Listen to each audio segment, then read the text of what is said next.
Howdy, y'all. Welcome back to the Den DBZ All-Star. I'm DBZ All-Star, or Steve if you prefer.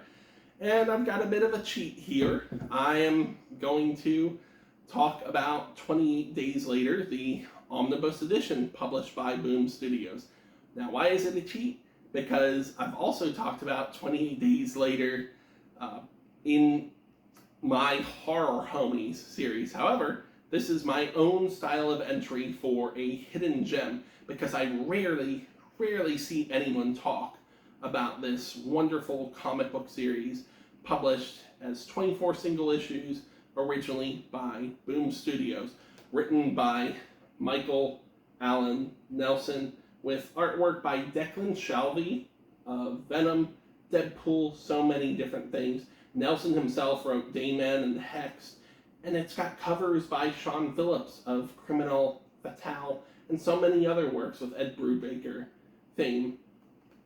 And I really want to keep talking about this because I want more people to recognize this for the hidden gem it is, and to be able to track it down. If they can't, then to push and encourage whoever owns the rights for this, be it Sony, Still Boom, Marvel, Disney, whoever it is, to push for a reprint, whether it's in the form of the 6 trade paperbacks released, collecting 4 issues each to collect all 24 issues, whether it's in the form of this paperback omnibus edition, again collecting all 24 issues, or some sort of oversized hardcover. It would be wonderful. Now, what is this, beyond it being a paperback omnibus? Well, before 28 Years Later was released in theaters in June 2025, released on Netflix on September 17th, 2025 in the US. This was the next canon. It hasn't been decanonized yet, at least not by 28 Years Later. This was the next canon event for the 28 Days Later franchise. It follows up on Celine after the end of the original film, 28 Days Later, was published in the early 2010s by Boom Studios and features Celine being thrown back into England to bring about some closure for herself, as well as follow a mission set before her by some new and interesting characters.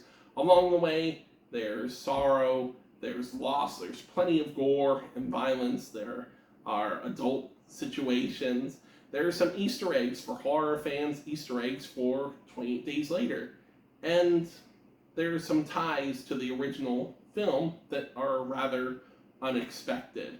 All of this wonderful writing is accompanied by stellar artwork.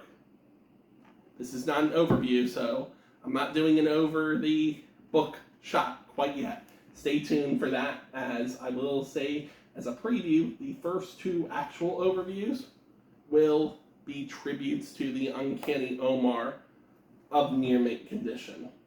Just want to show off some of the wonderful artwork there. So this takes place, as I said, between 28 Days Later and 28 Weeks Later. And there is nothing in here that can be decanonized, at least in my opinion, by the elements of 28 Years Later. Now, 28 Years Later, the Bone Temple, and the so far untitled possible 3rd entry in the sequel trilogy, those are 2 other stories. But for now, this doesn't interfere with anything from any current or future project. So it puts Celine as the focal character, the focal point of the whole story, and it works well. Celine is still the same tough as nails character that you expect her to be. You can still hear Naomi Harris's voice coming through the character as you read, and you learn more about her past history. You learn what helped shape her beyond the exposition in the original film into the character that we come to know who saves Jim in the 2022 film 28 Days Later. It caps off really with the ending of 28 weeks later, just as a brief spoiler, but it's a different kind of tie-in than was expected. It's 24 issues.